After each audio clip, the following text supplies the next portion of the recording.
करते हैं आपके अपने चैनल श्री साइंस लेक्चर में एक और नए वीडियो के साथ, जो कि हमारा इसमें है बहुत ही 5 मार्क्स का इम्पोर्टेंट क्वेश्चन। क्या है?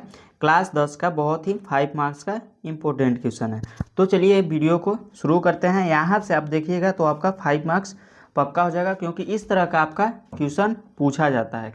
क्या क्वेश्चन पूछा जाता है? तो चलिए वीडियो को शुरू करते हैं। यहाँ पे लिखेंगे सोल्व।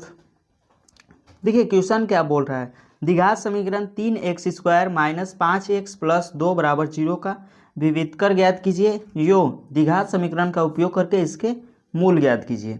तो चलिए देखते हैं द्विघात समीकरण हमारा क्या दिया है। यहाँ पे लिखेंगे 3x² माइनस 5x प्लस 2 बराबर 0। यही देखिए हमारा द्विघात समीकरण है।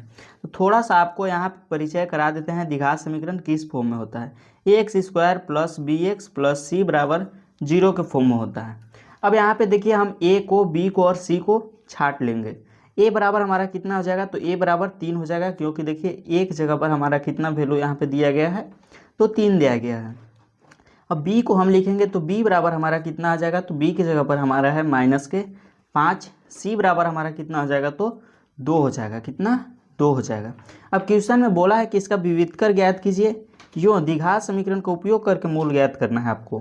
तो चलिए पहले इसका हम विविधकर ज्ञात करते हैं।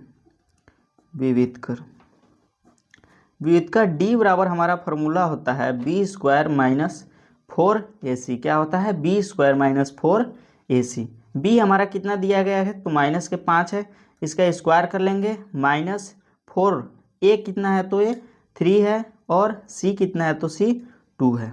यानी कि -5 का स्क्वायर -4 गुने 3 गुना 2।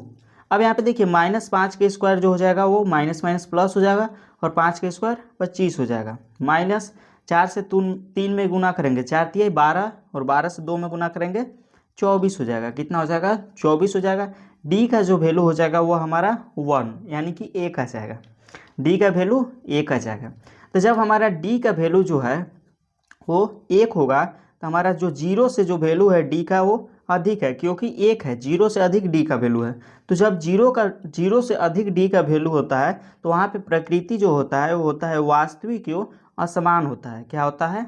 वास्तविक यो असमान। वास्तविक यो असमान, यानी कि आपका वैल्यू जो आएगा x का वह असमान आएगा। क्या आएगा? असमान आएगा।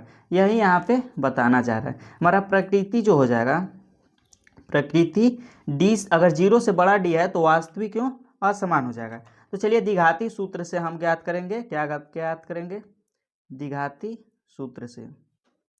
द्विघाती सूत्र से तो x बराबर हमारा क्या फॉर्मूला होता है, तो होता है -b प्लस माइनस √d/2a। क्या होता है? √d/2a। -b हमारा कितना है, तो पहले से यहाँ पे माइनस है और b में भी माइनस लगा है, यानी कि माइनस माइनस प्लस के 5 हो जाएगा। प्लस माइनस दोनों लेना है, यहाँ पे 1 ले लेंगे। डी के वैल्यू हमारा कितना आया है? 1 आया है, अपॉन बट्टा में 2। एक जगह पर कितना है, तो 3 है। कितना है? 3 है। अब एक बार प्लस वालों को लेंगे, एक बार माइनस वालों को। तो यहाँ पे लिखेंगे 5 प्लस 1 का वर्गमूल जो हो जाएगा रूट में है, तो बाहर आएगा तो 1 होगा, बट्टा में 3 दूना 6 हो जाएगा। तो हमारा यहाँ पे आ जाएगा 6/6, यानी कि इसका वैल्यू 1 आ जाएगा। कितना? 1 आ जाएगा। अब इसके बाद हम एक बार माइनस वालों को लेंगे। यहाँ पे लिखेंगे 5 माइनस √1 का वर्गमूल 1 हो जाएगा, बट्टा में 3 दूना 6 हो जाएगा। तो कितना हो जाएगा हमारा? 4/6 हो जाएगा। अब इसको काट देंगे तो हमारा बच जाएगा 2/3। तो हमारा मूल क्या है, यहाँ पे यही प्रकृति इसका बताना चाह रहा था कि मूल वास्तविक क्यों आपका असमान आएंगे। तो यहाँ पे मूल हमारा वास्तविक है लेकिन असमान है। तो मूल हम देखते हैं क्या है। मूल हमारा एक a है, 1 है, और एक 2/3 है। तो यही देखिए हमारा हो जाएगा आंसर। क्वेश्चन में यही बोला था कि आप द्विघात समीकरण ज्ञात कीजिए और विविधकर यो द्विघाती सूत्र का उपयोग करके आप मूल ज्ञात कीजिए, जो कि हमारा मूल यही आंसर आ गया है, 1 और 2/3। तो इसे आप नोट कर लीजिए, क्योंकि बहुत ही इंपॉर्टेंट है आपके एग्जाम के लिए। धन्यवाद।